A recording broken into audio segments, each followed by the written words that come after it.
IWC는 인터내셔널 워치 컴퍼니라는 이름에 걸맞게 처음부터 다국적적 정체성을 한가득 안고 시작한 브랜드입니다. 설립자는 플로렌타인 아리오스토 존스라는 보스턴 출신의 미국인이었습니다. 1868년 출범 당시부터 현재까지 155년 동안 근거지가 되어준 샤프하우젠은 스위스의 대다수 시계 도시들과 다르게 프랑스어가 아니라 독일어를 주로 사용하는 동네입니다. 샤프하우젠을 거점으로 삼았던 건 신의 한 수였습니다. 인근의 수력발전소로부터 나오는 전기를 저렴하게 공급받을 수 있었기 때문입니다. IWC는 이 전기를 이용하면서 소규모 시계 공방 수준을 뛰어넘는 효율적인 미국식 시계 제조 시스템을 구축할 수 있었습니다. 그리고 이 선진적인 공장에서 나오는 가격 경쟁력과 품질을 무기 삼아서 다수의 전설적인 모델을 보유한 월드 클래스의 시계 브랜드로 성장합니다.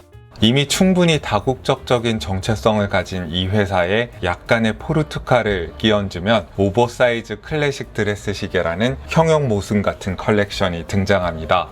때는 1939년 항해와 모험으로 유명한 나라 포르투갈에서 2명의 손님이 IWC를 찾아옵니다. 이들은 선원들에게 판매할 만한 마린 크로노미터 수준의 정확성을 갖춘 손목시계가 필요하다고 말합니다. 기술적으로 쉽지 않은 요청이었지만은 IWC에서는 당대 기준으로는 커다란 41.5mm의 케이스에다가 회중시계의 무브먼트를 담은 솔루션을 내놓습니다.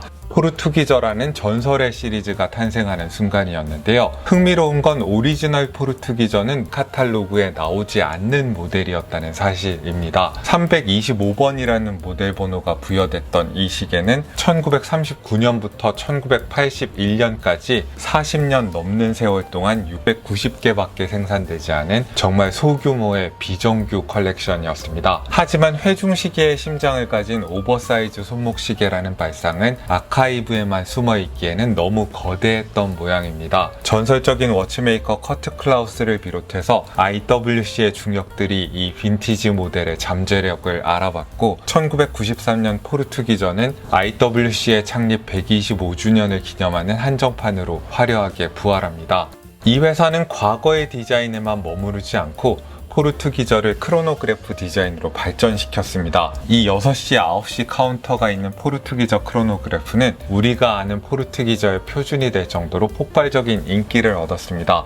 여기에 힘입어서 포르투기저는 크로노그래프뿐만 아니라 미닛 리피터나 퍼페추얼 캘린더, 투르비온 같은 IWC가 자랑하는 하이엔드 인하우스 컴플리케이션이 소개되는 플랫폼으로 떠오릅니다. 포르투기저가 이렇게 진화와 확장을 거듭할수록 1939년에 나왔던 디자인이 얼마나 좋은 도화지가 돼주었는가를 되짚어볼 필요가 있다고 생각합니다. 마침 현존하는 모델들 중에서 39년의 디자인에 가장 충실한 모델이 있습니다. 포르투기저는 전반적으로 큰 사이즈로 유명합니다만은 이 모델만큼은 시계의 사이즈를 줄이는 요즘의 트렌드에 발을 맞추려는 건지 40mm로 선을 보였습니다. 영상 속의 시계는 정재훈 구독자님께서 대여를 해주셨습니다.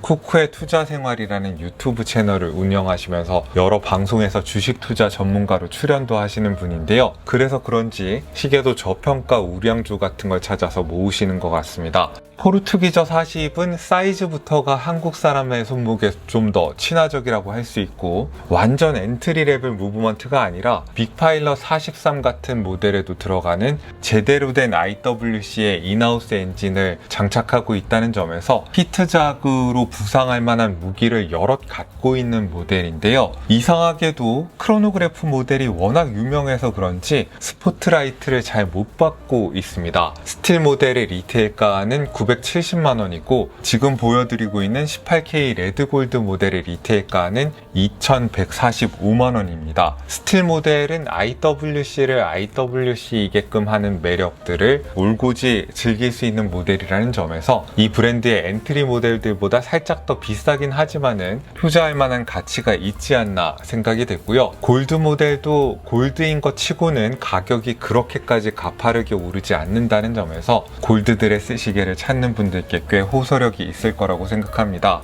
매니아들을 위한 한정판이 아니라 레귤러 컬렉션으로 나온 모델인 만큼 원작에 대한 1:1 오마주를 고집하지는 않았습니다. 하지만 그 점에 대해서 불평하실 매니아분들이 많지는 않을 것 같습니다. 왜냐하면은 클래식 디자인의 중획이라고 할 만한 요소들은 잘 보존하면서도 요즘 시계답게 호화로운 업그레이드가 이루어졌기 때문입니다. 원작에서는 아라비아 숫자가 다이얼에 프린트가 되어 있었는데요. 이 모델에서는 금속 아플리케 인덱스로 좀 고급스럽게 인덱스가 제작이 됐습니다. 철도 모양의 미니 트랙 사이에도 5분마다 모서리에 멋지게 빗면을 낸 금속 사각형을 부착해 두었습니다. 로고도 달라졌습니다. 원작에서는 인터내셔널 워치 코어라고 넓게 펼쳐진 필기체 로고가 프린트가 되어 있었는데 이 모델에서는 우리에게 좀 더 익숙한 IWC 로고가 약자로 프린트 되어 있습니다. 보시기에 따라서는 이 모던한 로고가 예전 로고보다 포르투기저 디자인의 깨끗하고 단정한 기조에 더 잘 어울린다고 판단하실 수도 있을 것 같습니다. 포르투기저 40이 이렇게 디자인에 여러 변화를 줬음에도 1939년의 디자인에 충실하다는 느낌을 주는 까닭은 다이얼의 비례가 정확하기 때문입니다. 요즘 드레스 시계들이 시계 사이즈는 커진 데 비해서 무브먼트의 사이즈가 커지지 않은 경우가 많잖아요. 그래서 하이엔드 드레스 시계들조차 스몰 세컨즈가 너무 작고 가운데로 몰려있는 경우가 왕왕 있었습니다. 하지만 이 시계는 원작처럼 회중시계 무브먼트를 쓰는 정도까지 아니더라도 충분히 크기가 큰 무브먼트를 써서 스몰 세컨즈 부분의 크기가 호쾌하게 커다랗게 나왔습니다. 그뿐만 아니라 당연한 소리지만은 포르투기저를 포르투기저로 만들어주는 시그니처 요소들을 잘 지키고 있습니다. 골드 도금이 된 리프 모양의 시분침은 다이얼 가운데에서 우아하게 품위를 지키면서 평면에 밋밋한 핸즈가 아니라 가장자리가 살짝 구부러진 입체적인 형태를 자랑을 하고 있습니다. 케이스가 작아졌다고 해서 구성 요소들이 오밀조밀하게 모여있고 시계가 정말로 아담하게만 보인다면은 더 이상 포르투기저가 아니라 딴 시계가 되는 걸 텐데요. 이 시계는 원작처럼 아라비아 숫자 인덱스의 위치를 확실하게 다이얼 가장자리로 밀어버려서 공간감이 충분히 시원하게 느껴집니다. 물론 큰 사이즈의 포르투기저 모델들과 직접 비교하면 차이가 있겠습니다만은 40mm 사이즈에서도 포르투기저가 가지고 있었던 특유의 큼직하고 시원시원한 느낌은 사라지지 않았습니다. 케이스의 레이아웃은 상당히 현대적입니다. 요즘에 IWC 시계를 많이 보셨다면 익숙한 모습일 겁니다. 이 케이스는 칼라트라바가 스테로이드를 맞으면서 벌크업을 한 모습을 연상하신다면 아마 틀리지 않을 겁니다. 러그가 두툼하고 긴 편이어서 굉장히 클래식하고 권위 있는 느낌을 줍니다. 러그 투 러그의 길이가 49mm이고요. 두께는 12.3mm로 30m 방수의 드레스 시계치고는 꽤 두툼한 편입니다. IWC다운 제대로 된 인하우스 오토매틱 무브먼트를 장착한 건 좋은데 거기에 따라서 두께가 다소 올라가 버린 겁니다. 무게는 100.6g이고요. 스트랩을 연결하는 러그의 폭은 20mm입니다. 포르투기저 중에서 가장 손목위에 콤팩트하게 올라오는 모델이지만은 그래도 여전히 포르투기저는 포르투기저입니다. 러그의 길이나 두께에서 오는 존재감이 상당합니다. 이 점에 대해서 불만을 토로하시는 분들도 물론 있을 것 같습니다만은 저는 이 존재감 내지 실체감이 이 시계의 부정적인 특징이 아니라고 생각합니다. 손목이 가는 분들도 찰 수 있게 사이즈를 다소 줄이되 회중 시계에 스트랩을 단 것 같았던 원작의 느낌을 어느 정도는 살려는 놔야 여전히 포르투기저라고 부를 수 있겠죠. IWC에서 정석에 가까운 얇고 작은 드레스 시계 역할은 포르토피노가 하고 있으니까 포르투기저는 이렇게 다르게 가도 좋다고 생각을 합니다. 케이스의 피니시나 품질은 IWC를 많이 보셨다면 익숙한 느낌일 겁니다. 뭔가 어렵거나 정교한 걸 굳이 구현하려고 시도하진 않는데 육안으로 보고 직접 만져보면 부정할 수 없이 잘 만든 시계라는 게 느껴집니다. 무엇보다 케이스의 윤곽이 선명하게 잘 잡혀 있고요. 정면의 폴리시는 상당히 투명하게 느껴지고 측면의 브러쉬는 결이 잘 살아있고 샤프하게 느껴집니다. 이번에도 크라운에는 샤프하우젠의 장인 정신을 의미하는 프로부스 스카프시아라는 라틴어 문구가 멋지게 각인되어 있습니다. 실용적인 크기 덕에 드레스 시계치고 크라운을 조작하기도 편리하고요. 수동 감기를 할 수 있는 0단계와 시간 조정을 할 수 있는 1단계 두 포지션만 존재합니다. 두께를 살짝 포기한 대신에 이 시계가 제공하는 건 IWC의 장기를 제대로 발휘한 인하우스 무브먼트입니다. 82200이라는 번호를 부여받은 엔진인데요. 브랜드가 운용하고 있는 인하우스 무브먼트들의 서열상으로는 마크 20에 들어가는 32,000번대 무브먼트와 7일 파워 리저브를 자랑하는 52,000번대 무브먼트 사이에 있는 정말 중간급의 인하우스 무브먼트입니다. 시간당 28,800회 진동수에 60시간의 파워 리저브를 자랑하고 있고요. 프리 스프렁 밸런스 휠과 트리오비스 레귤레이터를 동시에 장착하고 있는 특이한 조합을 갖고 있습니다. 가장 중요하게는 IWC의 상징과도 같은 최신 세대의 펠라톤 와인딩 시스템을 장착하고 있습니다. 로터의 양방향 운동을 효율적으로 동력으로 전환하는 혁신적인 와인딩 메커니즘인데요. 최신 세대로 오면서 개선된 점이라면은 레칫 휠이나 폴, 캠처럼 와인딩 과정에서 데미지를 입기 쉬운 부품들을 내구도가 높은 블랙 세라믹 소재로 업그레이드했다는 것입니다. 크로노미터 인증을 받은 것은 아니라서 정확성과 관련된 스펙은 그다지 인상적이지 않을 수도 있습니다만은 IWC다운 특징이 하나 더 있습니다. 브릿지와 로터가 감상을 위해서 스켈레톤화 되어 있습니다. 배럴과 기어 트레인의 상당 부분이 노출되어 있을 뿐만 아니라 제일 궁금한 영역일 수 있는 펠라톤 와인딩 메커니즘을 관찰하는 게 가능합니다. 이 시스템이 그렇게 이해하기 어려운 게 아닙니다. 로터 밑에 하트 모양의 캠이 달려 있어서 로터가 움직일 때마다 두 개의 롤러 사이를 왕복하도록 되어 있고요. 그 과정에서 로터의 회전 운동이 Y자 브릿지의 상하 운동으로 바뀌게 됩니다.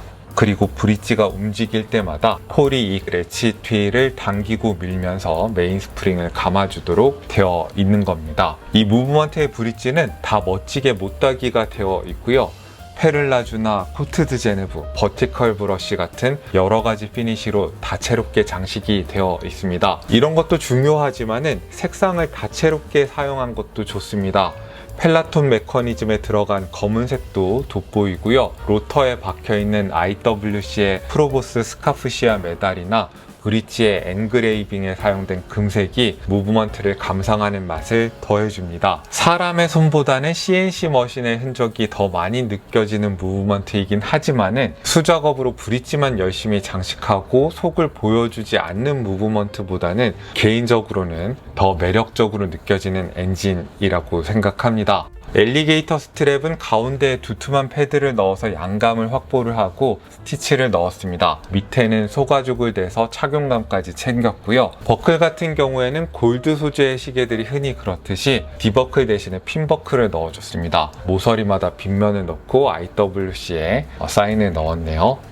자, 이렇게 포르투기저 40을 살펴봤는데요. 포르투기저 디자인의 강점과 IWC라는 브랜드의 매력을 가장 온전하게 느낄 수 있는 모델이라고 저는 생각합니다. 두께가 다소 논쟁적일 수 있다고 생각합니다만은 장점이 넘쳐나는 무브먼트와 포르투기저만이 가진 미학이 지적될 만한 단점을 충분히 상쇄하고도 남음이 있다고 생각하고요. 그동안 IWC에서 엔트리 모델이라고 나왔던 시계들이 너무 이것저것 많이 빼버려서 실망했던 분이라면은 예산을 조금만 늘려서 포르투기저 40 스틸 모델을 출발점으로 삼아 보시는 것도 좋을 거라고 생각합니다. 골드 드레스 시계를 찾고 계신 분이라면은 물론 오늘 살펴본 모델도 괜찮을 거라고 생각합니다. 굳이 크로노그래프 팬이 아니라면은 유명한 크로노그래프 모델보다 포르투기저 40에서 더 큰 밸류를 찾을 수도 있을 거라고 생각합니다. 원래 포르투기저는 이렇게 생겼었으니까요.